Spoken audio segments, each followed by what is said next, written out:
Hello students, आज आप पढ़ोगे अंतर हैलोजन यौगिक। ये इम्पोर्टेंट टॉपिक है बेटा। अंतर हैलोजन मतलब हैलोजन और हैलोजन से मिलकर बना यौगिक। दो भिन्न हैलोजनों से मिलकर बना यौगिक अंतर हैलोजन यौगिक कहलाता है, जिसमें छोटे आकार का हैलोजन ऋणायन होगा और बड़े आकार का हैलोजन धनायन होगा। तो जो फ्लोरीन है, छोटे आकार का हैलोजन, वो नेगेटिव आयन के रूप में रहता है।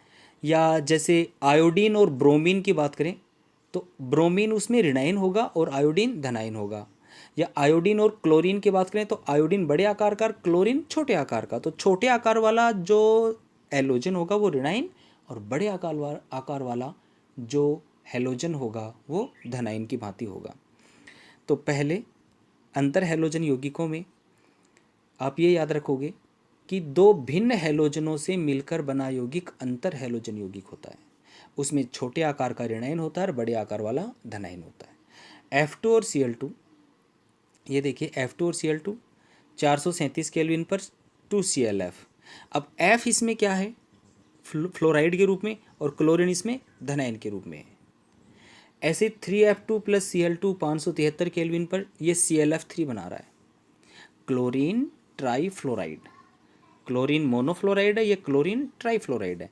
तो इसमें जो F3 यानी फ्लोरीन है वो फ्लोराइड के रूप में देखो बोला जा रहा है, मतलब ये ऋणायन है और क्लोरीन इसमें धनायन है। और ये देखो आयोडीन हेप्टाफ्लोराइड है, IF7। तो ये अंतर हैलोजन यौगिक हैं। जैसे और एग्जाम्पल हम जैसे नीचे ही लिखा हुआ BrF3, ये बेटा BrF3, इसमें ब्रोमीन धनायन है और फ्लोराइड इसमें ऋणायन है।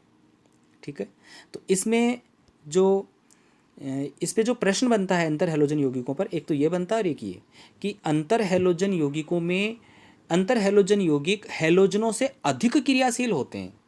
एक F2 को छोड़ दें तो भाई हैलोजन कौन से होते हैं, F2, Cl2, Br2, I2, है ना, ये हैलोजन है। इसमें ये तो बहुत अधिक क्रियाशील है, लेकिन इन तीनों हैलोजनों की तुलना अगर अंतर हैलोजन यौगिक से हम करें तो अंतर हैलोजन यौगिक ज़्यादा क्रियाशील हैं और ये कम क्रियाशील हैं, ये तीन।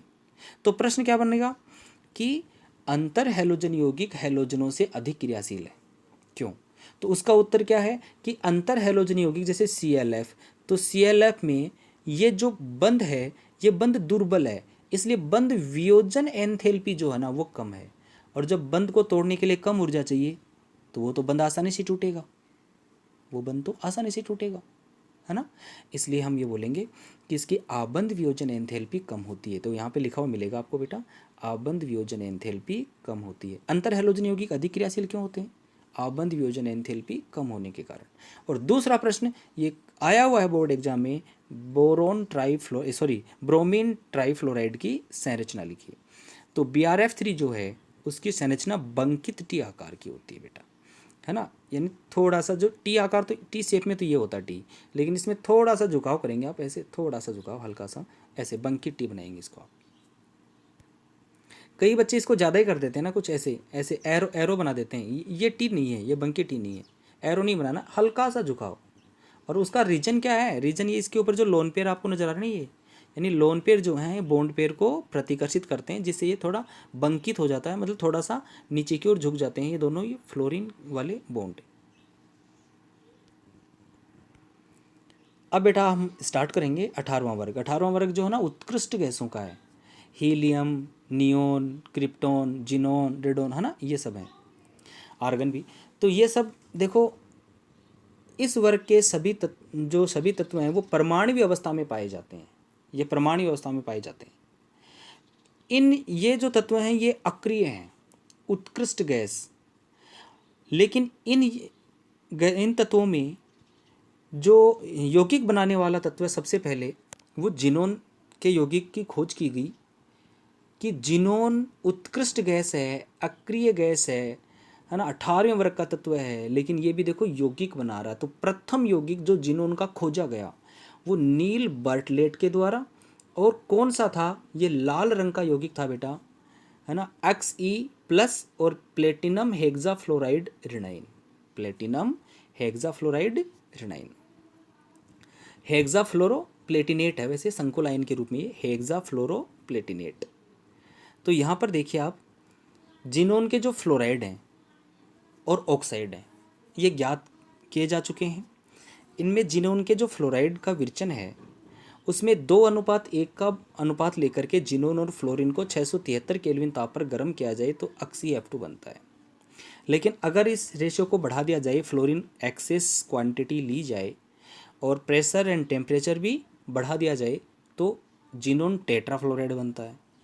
और अगर 1:20 मतलब बहुत अधिक मात्रा में फ्लोरीन को ले लें तो फिर जिनोन का हेक्सोफ्लोराइड बनता है। लेकिन कंडीशन ये भी ध्यान में रखनी है, ठीक है।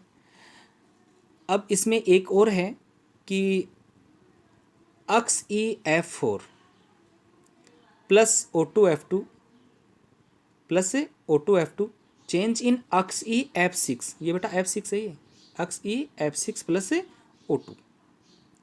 Xe(F4) मतलब टेट्राफ्लोराइड जो जिनोन का है, अगर उसकी डाईऑक्सीजन डाईफ्लोराइड से क्रिया करवा दी जाए वो भी 143 केल्विन पर, तो Xe(F6) बनेगा। यहाँ पे F6 ये ध्यान से आप लिख लेना, इसको F6 है ये, ठीक है। और एक अलग क्रिया है वो ये बता रखी है इसमें कि जो रेडोन है वो रेडियम के अपघटन से बनता है। जब हीलियम इससे अलग हो जाता है तो जो रेडियो एक्टिव पदार्थ है रेडोन, ये कैसे बनता है? रेडियम के विघटन से या विखंडन से, इसमें लिखा हुआ है रेडियम के विखंडन से रेडोन प्राप्त होता है।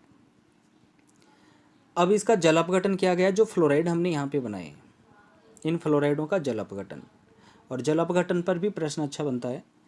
और जल अपघटन में एक तो पूर्ण जल अपघटन और एक आंशिक जल अपघटन। जो पहले ऊपर वाली जो दोनों रिएक्शन है वो तो पूर्ण जल अपघटन की है, कि अगर हेक्साफ्लोराइड का जल अपघटन करें तो क्या मिलेगा हमें? जिनोन ट्राइऑक्साइड HF और O2। और हेक्साफ्लोराइड का करेंगे तो जिनोन ट्राइऑक्साइड और HF। अब Xe(F6) का आंशिक जल अपघटन देखिए आप दो रिएक्शन में, एक H2 और फिर 2 H2, और जब पूर्ण जल अपघटन कर रहे हैं तो उसमें 3 H2 यूज हो रहे हैं। तो ये दोनों ही जो यहाँ पर है ना जल की कमी को दर्शा रहे हैं। तो Xe(F6) प्लस H2, तो H2 में जो 2 हाइड्रोजन है वो यहाँ से 2 फ्लोरीन निकालेगा, तो 2 फ्लोरीन निकालेगा 2HF के रूप में। तो फिर बचेगा क्या? Xe एक ऑक्सीजन और 4 फ्लोरीन, तो XeOF4, ठीक है ना। इसी प्रकार से अगर यहाँ पे 2H2O करते हैं तो 4 हाइड्रोजन, इससे 4F यानी देखो 4HF बना लेंगे। तो यहाँ पे Xe(F6) में 2 फ्लोरीन बचेंगे और 2 ऑक्सीजन यहाँ पे H2O से, तो बनेगा XeO2F2। ओके बेटा, कल हम इनकी संरचनाओं के बारे में पढ़ेंगे और इस चैप्टर के जो मुख्य प्रश्न हैं वो भी करेंगे।